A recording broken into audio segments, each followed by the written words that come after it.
The real story behind the biggest poker game in Hollywood history is full of drama, excitement, and betrayal. Our story has three main characters: Houston Curtis, who was a card cheat turned TV producer, our friendly neighborhood Spider-Man Tobey Maguire, and we'll get to our third character later in the story. Not many people know the true story behind this game because people fail to understand the reason these high-stakes poker games existed. Well, the truth was that these games were from the very start structured to be a hustle. It wasn't just a bunch of people laying back and enjoying a game of poker every week, but rather a precisely planned and executed commercial enterprise. Tobey Maguire wanted to take down Hollywood.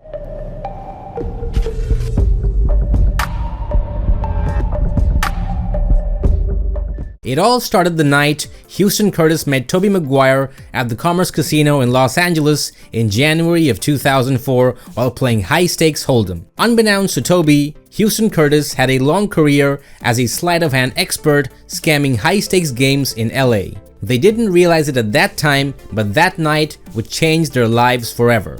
Houston Curtis had built a successful career both on and off the tables, and by the early 2000s, as his bankroll grew, he was sitting in the biggest cash games with players like Ben Affleck, Amir Vahidi, Huck Seed, Antonio Esfandiari, Pete Sampras, Rick Fox, Matt Damon, and Leonardo DiCaprio, to name a few.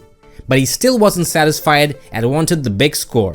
That's when our second main character comes in, Tobey Maguire. Toby and Houston met completely by chance while playing in the Commerce Casino. People at the table were intimidated to play with a big movie star like Toby, but not Houston. He was completely zoned in.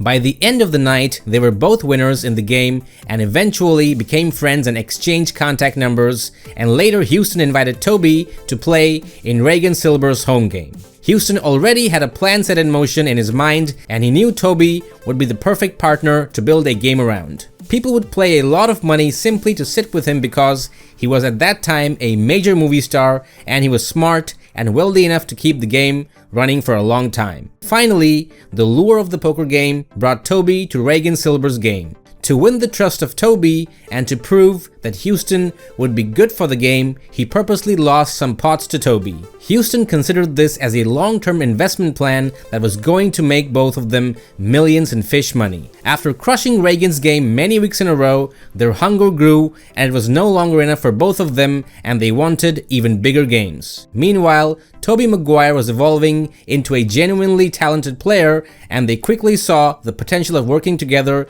to make fat sums of cash. They realized they needed their own game where they can put everything on their own terms and stack the odds in their favor.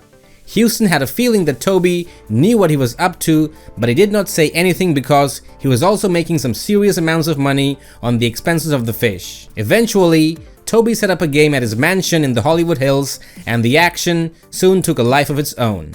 As you know, with poker comes the alcohol and wild parties, and Toby was kind of a stickler for that. He was a bit paranoid about germs and also a vegan and a non-alcoholic, so when other players started drinking, smoking, and ordering meat at his house, he was pretty bummed out. In fact, this would be one of the reasons why the game was later moved from Toby's house. But before the move, which happened a few months later, Houston was playing and beating players left, right, and center. Mind you, these were not your ordinary people. They ranged from billionaires like former chairman of DreamWorks, Mr. Jeff Katzenberg, to famed record moguls like Guy Oseary. There was also an incident that shook them to their core. A guy showed up to their game who was a VP at Fred Segal in Beverly Hills. But after a few games, that guy had dumped almost $40,000. Toby loved to win, but he did not want to hurt people, or to be more accurate, he did not want to play with people who could not afford to lose. So he eventually decided not to invite that guy anymore.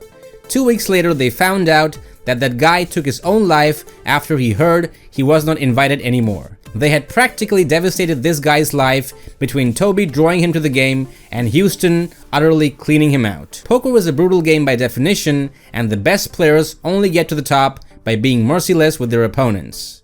They moved on, and so did the game. They knew inviting players over and practically sending them bankrupt wasn't a good plan in the long run. They needed to find a location which was both anonymous and opulent and not attached with Toby's name. Toby suggested they move the game to the Viper Room. The place was perfect for what they were looking for. Johnny Depp was a former owner, and at that moment, their mutual friend Darren Feinstein was in charge of that place. Darren had just recently taken over the Viper Room, and he was eager to resurrect it as a popular celebrity hangout. The Viper Room also introduces us to the third main character in our story, Molly Bloom, who was an assistant to Darren. Molly Bloom took charge of organizing the game and collecting and paying out the wins and losses, and now Toby and Houston can put their minds solely on hustling even harder. The real hustle of our story is about to begin, and Spider-Man's spidey senses were tingling. This was a place to really play poker and start winning big. Both Houston and Toby had a full-fledged plan in action. Firstly, they would have a shill fronting the game to take any unwarranted attention from Toby and the regulars. Second was to attract and invite players who had plenty of money to blow. And lastly, step 3 is to fill the pond with huge celebrities so that small fishes return week after week. The entire game was structured from the start to empty the coffers of the uninitiated and the celeb-obsessed, affluent LA fools. Molly Bloom was the person assigned to organize the games and would be regularly taking home thousands of dollars in tips at the end of the night. Toby wanted their start to be big, so he wanted his long-term friend Leonardo DiCaprio to be a part of the game.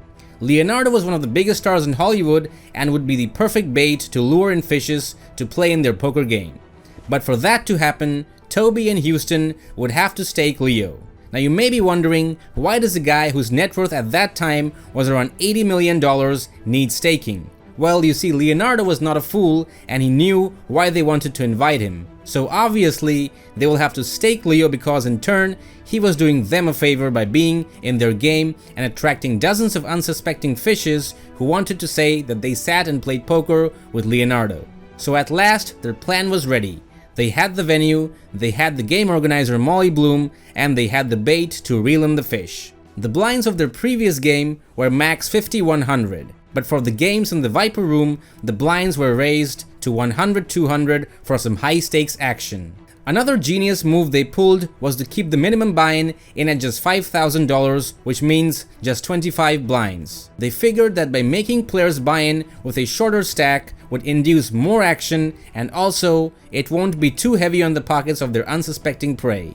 It was such a simple, blatant hustle that it was almost comical, but it worked. Once the players go broke, they would again reload and ended up writing checks of $100,000 by the end of the night. For their first game in the Viper Room, they had players like Leonardo DiCaprio, Todd Phillips, Bruce Parker, Dean Factor, Steve Brill, writer Andy Bellin, Bob Safai, Dylan Sellers, and Darren Feinstein, who owned the joint and who had fixed Molly to play hostess. By the end of the night, Steve, Dean, and Bruce Parker were the big losers, and you can guess by now who the winners were.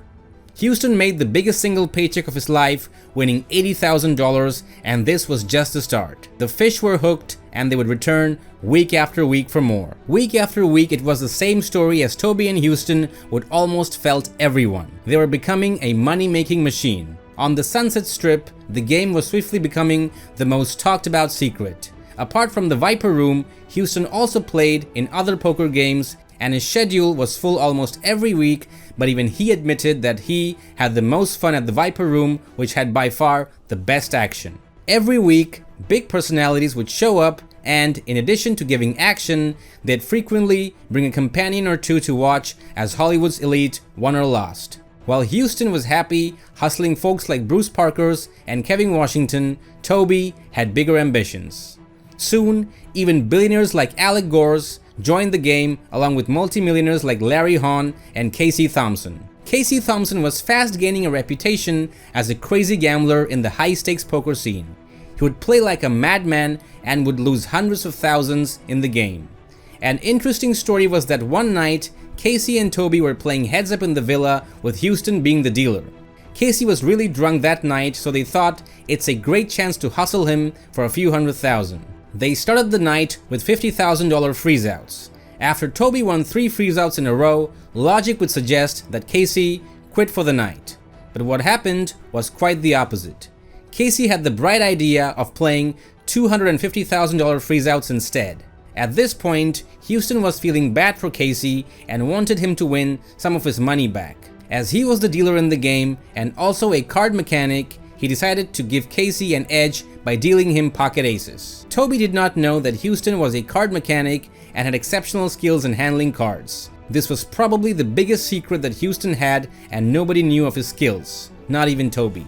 But as luck would have it, Casey slow played the aces and allowed Toby to make a straight on the river, and by the end of the night, Casey was down to $1 million to Tobey Maguire. Few weeks later, Casey met up with Toby to pay him his $1 million. But shockingly, Toby not only refused to take the money, but also urged Casey to take an Alcoholics Anonymous class with him. Toby not only turned down $1 million, but also assisted Casey in turning his life around. Meanwhile, the games in the Viper Room were getting bigger and juicier. The duo would send out Molly Bloom the next day after the game to collect money from the losers and pay the winners. Because of all the rebuys, they had stopped using cash at the tables and urged everyone to bring a checkbook or settle up the next day, just because the sheer amount of money involved was bordering on insanity. Then one fine day, their old buddy, Andy Bellin, suggested to have the game moved to his place for a change after Molly convinced him to have the game at his place, to which our duo obliged. Little did they know that from that moment onwards, the games at the Viper Room would be over and it would take their poker game to a whole new level. Andy Bellin lived in the Hollywood Hills, not far from Tobey Maguire. Both Houston and Toby wondered why the game was suddenly moved from Viper Room to Andy's place. They eventually found out that Andy and Molly were having a fling, and she managed to convince Andy to have the game at his place because Darren was threatening to yank her out of the game. It would appear from the outside that Molly assumed control of the poker game, but in reality, Tobey Maguire was the man who was still in charge of the game, and he let her know that. Toby made it clear to Molly that if she wanted to hold on to the game, she would have to work for it, which meant she had to take charge of the accounts, seek out new players and locations to host the games, and all the cost would have to come from the tips she was receiving. This might sound unfair, but this was Toby's way of reminding her who was boss. Toby also wanted to kick it up a notch. In other words, the new blinds would be $200, $400, and the minimum buy-in would be an insane $50,000 compared to the measly $5,000 at the Viper Room. He wanted to play bigger pots, win even more money, and annihilate the fish. Houston, on the other hand, was not that comfortable with the big buy-in. Sure, he had made money during the time, but he was not as rich as Toby. So to minimize the variance, he thought getting staked would be a good idea. Russ Hamilton, the man who won the 1994 WSOP main event and who was the mastermind behind the ultimate bet poker scam and also known to be an old school hustler, would be the man who would stake Houston Curtis. Houston thought the best person to stake a hustler should also be a hustler. The only condition that Russ put forward to stake Houston was to be invited to the game. Toby was no fool, and he knew well that letting a poker pro into the game would be bad for business. So Toby cut a deal that Russ could play in the game if he did not look at his whole cards while playing. Even with this insane handicap, Russ managed to book a win because he was a pro and could bluff his way out of most pots. He played for a few hours and then agreed to stake Houston. Houston would give 50% of his winnings, and in return, Russ Hamilton would cover 100% of his losses. This helped Houston play without worrying about the fact that everyone at the table was betting $500,000 each time they played. Billionaires and whales like Dave Garden, Gil Alberté, Bob Safai, Mike Baxter, Rick Solomon were also now part of the game. Houston and Toby were making millions of dollars playing in the biggest poker game in Hollywood. Later, after getting confident, Houston ended the staking deal with Russ, so now he was taking home 100% of the winnings. Life was good for both of them, and they were living the American dream. They soon found a whale, a guy named Brad Rudderman, or Bad Brad. He got that nickname because he was unbelievably bad at poker, and big credit goes to Molly Bloom for grooming Brad and making him come to the games week after week. An example of how bad Rudderman was at poker, well, one time he called a bluff by Rick Solomon worth $100,000 with just Jack High. Incredibly, Rick also had Jack High, so they split the pot, but everyone around the table was shocked on how Brad could make that call with nothing but Jack High. It was safe to say that Brad knew nothing about poker and he was just there to hang out with the stars week after week. It came to a point where Houston was uncomfortable with his ignorance on a moral level. Toby even bought him books and poker DVDs so at least he could learn something that made it more ethical for them to take Brad's money, but Brad Rudderman was just not interested to learn about poker. Brad was losing anything between $100,000 to $300,000 every week, and he was down almost $4 million in total. Next in line was Jamie Gold, who at that time had won the WSOP main event and got a payday of $12 million and was feeling like a big shot. Even he contributed generously to the Toby and Houston Poker Fund to a tune of almost $2 million. Too much was happening too fast and the game was threatening to go out of control. People soon started realizing that they were being hustled and the mood began to change. The games that were initially all fun started to feel more like bloodbaths where every poker player was out for revenge. The games got darker and dirtier with contraband and girls tarnishing the overall aesthetics of the game. Molly Bloom, on the other hand, was having the time of her life. She was taking home almost $30,000 a night on tips, totally risk-free. She had made so much money that she started coming to the games in a Bentley, and this bugged the hell out of Toby. He started applying more pressure on Molly on finding bigger fish, threatening to cap her tips if she didn't deliver. But there was another side of the story.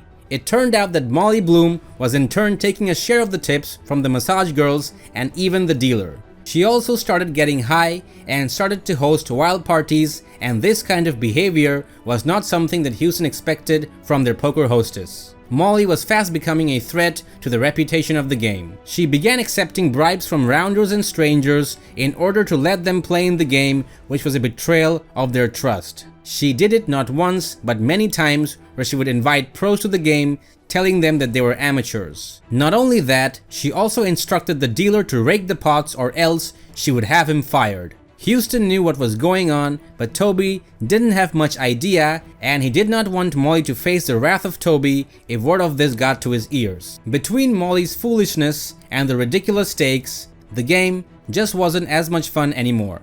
It also seemed that Houston's luck was finally running out. During the 2007 Ultimate Bet scam, Houston was somehow labeled as a cheater alongside Russ Hamilton. The worst thing that can happen to a successful card mechanic is for them to be branded as a cheat by the poker community. Although he was quickly cleared of any wrongdoing, but the harm had already been done to his reputation and his bank account. He lost many business deals due to him being caught in this scandal, and finally the crash of 2008 gave the final blow to his bankroll. He was losing confidence while playing poker and the winning spirit was gone, but poker seemed to be his only lifeline left. His bad luck still followed him to the next big game. That night was one of the worst nights of his life, where he lost $1 million to both Toby and Rick Solomon, and he was devastated.